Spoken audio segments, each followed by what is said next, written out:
Assalamualaikum warahmatullahi wabarakatuh. Bismillahirrahmanirrahim. Alhamdulillahi rabbil alamin. Wassalatu wassalamu ala nabiyyina Muhammadin wa ala alihi wa ashabihi ajma'in, amma ba'du. Ikhwa fillah, a'azzakumullah. Hayya nastafihud dirasah biqira'atid du'a. Allahumma anfa'na bima 'allamtana wa 'allimna ma yanfa'una wa zidna 'ilma. Allahumma inna nas'aluka 'ilman nafi'a wa rizqan thayyiba wa 'amalan mutaqabbala. Hayya nabda'u dirasah al-an. Pada kesempatan kali ini kita akan melanjutkan kajian bahasa Arab dasar kelas mufrad, yaitu level yang pertama ya. Pada pertemuan kali ini, yaitu pertemuan yang ketiga ya, nahwu pertemuan yang ketiga, kita akan membahas tentang cara membuat jumlah ismiyah mufrad ya. Cara membuat jumlah ismiyah mufrad. Baik, kita lanjutkan ya. Pengertian jumlah ismiyah. Apa itu jumlah ismiyah? Al-jumlatul ismiyatu hiyallati tubda'u bismin aw bidhamirin. Al-jumlatul ismiyatu hiya allati tubda'u bismin aw bidhamirin. Jumlah ismiyah ialah kalimat yang diawali dengan isim atau dhamir. Dhamir itu disebut dengan kata ganti. Jadi jumlah ismiyah ialah kalimat yang diawali dengan isim. Jadi kalimat yang awalnya itu, jumlah yang awalnya itu diawali dengan isim, maka disebut dengan jumlah ismiyah ya. Jumlah ismiyah minimal terdiri dari mubtada dan khobar ya. Jadi jumlah ismiyah itu minimal terdiri dari mubtada dan khobar ya.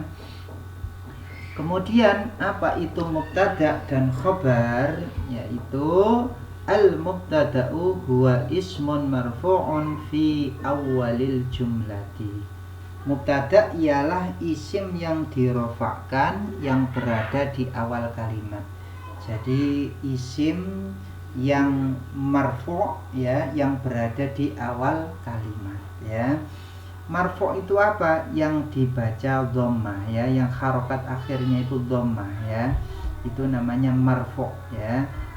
Jadi salah satu tanda rofa itu adalah harokat akhirnya itu dhammah ya. Jadi mubtada itu isim yang berada di awal kalimat, itu disebut dengan mubtada. Nah, mubtada ini disebut juga dengan isim yang dijelaskan ya. Jadi yang dijelaskan.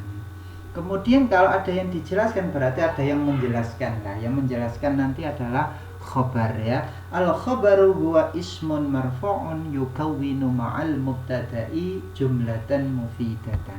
Yaitu khobar ialah isim yang dirofakkan yang bersama mubtada membentuk kalimat sempurna. Jadi dia bergandengan dengan mubtada sehingga membentuk kalimat sempurna. Jadi khobar ini adalah isim yang menjelaskan ya, menjelaskan daripada mubtada ya. Afwan, ini keliru ini ya. Jadi isim yang menjelaskan mubtada itu namanya khobar ya. Isim yang menjelaskan mubtada itu dinamakan dengan khobar. Jadi mubtada itu yang dijelaskan, khobar itu yang menjelaskan ya. Kemudian di sini ada contohnya, yaitu al-baitu kabirun ya. Al-baitu itu sebagai mubtada. Kemudian kabirun ini sebagai khobar. Jadi mubtada khobar itu saling bersamaan ya. di sini ya, bersama-sama sehingga membentuk jumlah mufidah, yaitu kalimat yang sempurna ya. Al baitu kabirun, jadi al baitu rumah itu, kabirun besar ya, rumah itu besar. Kemudian di sini rumah atau al baitu itu yang diterangkan ya, disebut dengan mubtada. Sedangkan kabirun besar itu menerangkan daripada mubtada, maka dia disebut dengan khobar ya. Nah, selanjutnya syarat membuat jumlah ismiyah. Syaratnya adalah mubtada dan khobar harus marfu ya. Mubtada dan khobar itu harus marfu. Kemudian untuk isim mufrad tanda rafa'nya adalah dengan harokat dhammah atau dhammatain ya. Jadi mubtada dan khobar itu harus marfu. Tandanya itu adalah harokat akhirnya itu dhammah atau dhammatain ya. Kemudian mubtada dan khobar harus sama jenis ya. Ketika mubtadanya itu mudzakkar, maka khobarnya juga mudzakkar. Ketika mubtadanya muannas, maka khobarnya juga muannas. Kemudian syarat yang selanjutnya yaitu mubtada harus ma'rifat ya. Salah satunya adalah diawali dengan alif lam ya. Kita sudah tahu isim-isim yang ma'rifat itu sudah kita pelajari di pertemuan yang sebelumnya ya. Jadi mubtada harus ma'rifat ya. Kemudian mubtada dan khobar harus sama bilangan jumlahnya, yaitu harus sama ya. Kalau mubtadanya mufrad, maka khobarnya juga mufrad. Mufrad itu artinya tunggal ya. Nah, sekarang kita aplikasikan kaidah yang tadi yang sudah kita jelaskan tadi, kita aplikasikan ke dalam sebuah contoh ya, ke dalam contoh. Nah, di sini mubtada dari isim yang diawali alif lam ya. Nah, kita contohkan mubtada yang diawali dari isim yang diawali alif lam ya. Al-faslu jamilun, kelas itu indah. Nah, al-faslu di sini sebagai mubtada, dia marfu, tandanya adalah harokat akhirnya itu dhammah ya. Harokat akhirnya di sini dhammah. Al-faslu ini mubtada. Mubtada tadi kan harus ma'rifah ya. Maka diawali dengan alif lam ya. Al-faslu ya, ini mubtada marfu, kemudian dia tandanya adalah dhammah, kemudian al-faslu ini juga mufrad ya. Kemudian jamilun, jamilun ini adalah yang menerangkan al-faslu, maka dia disebut khobar ya. Marfu tandanya dhammatain ya. Kenapa kok dhammatain? Karena tidak diawali alif lam, maka dia dhammatain ya. Kemudian dia marfu ya, tandanya adalah dhammah, dhammatain di sini ya, karena dia adalah isim mufrad ya. Kemudian al-hadiqatu jamilatun, taman itu indah. Nah, al-hadiqatu di sini adalah berkedudukan sebagai mubtada, kemudian jamilatun itu sebagai khobar. Nah, bedanya apa yang atas dengan yang bawah? Yang atas ini sama-sama mudzakarnya. Al-faslu isim mudzakkar, jamilun juga mudzakkar. Ya, jadi mubtada khobar itu harus sama jenis ya. Maka di sini al-faslu ini dia mudzakkar, maka khobarnya juga mudzakkar. Kemudian al-hadiqatu jamilatun. Al-hadiqah ini isim muannas, maka khobarnya juga muannas ya. Jadi jamilun menjadi jamilatun ya. Nah, ini untuk mubtada dari isim yang diawali alif lam. Kemudian mubtada dari nama orang ya. Nama orang kan juga ma'rifah ya. Nama orang itu sudah ma'rifah, maka tidak usah diberi alif lam ya. Khalidun talibun, Khalid adalah seorang siswa. Khalidun di sini dia sebagai mubtada ya. Kemudian talibunnya itu sebagai khobar ya. Ini mudzakkar mudzakkar. Khalidun isim mudzakkar, talibun juga isim mudzakkar ya. Kemudian Aisyatu thalibatun ya, thalibun menjadi thalibah. Aisyah karena perempuan maka dia thalibah ya, adalah seorang siswi ya. Thalib itu seorang siswa, thalibah itu seorang siswi ya. Khalidun thalibun, Aisyatu thalibatun ya. Aisyah itu sebagai mubtada, kemudian thalibah itu sebagai khobar ya. Nah, sekarang pengaplikasian untuk mubtada dari isim dhamir. Isim dhamir itu kata ganti ya. Di sini kita contohkan huwa ya. Huwa ini untuk mudzakkar ya, dia mudzakkar ya. Huwa tabibun, dia adalah seorang dokter laki-laki. Huwa di sini isim dhamir ya, dia mabni. Jadi dhamir itu ya mabni, tetap, dia selamanya ya huwa, jadi terbaca seperti itu ya. Nah, jadi terbaca harokat akhirnya itu fathah ya. Dia menempati tempatnya rofa ya, mahal rofa ya, menempati berkedudukan sebagai mubtada. Jadi huwa ini mubtada tapi dari isim dhamir ya. Kemudian tabibun ini khobar yang menerangkan huwa ya, yang menerangkan mubtada, sehingga dia disebut khobar ya. Tabibun ya, huwa tabibun. Kalau hiya berarti tabibatun ya, dia adalah seorang dokter perempuan. Tabib dokter laki-laki, tabibah dokter perempuan. Hiya di sini sama ya. Hiya ini adalah isim dhamir mabni, itu tetap harokatnya fathah ya.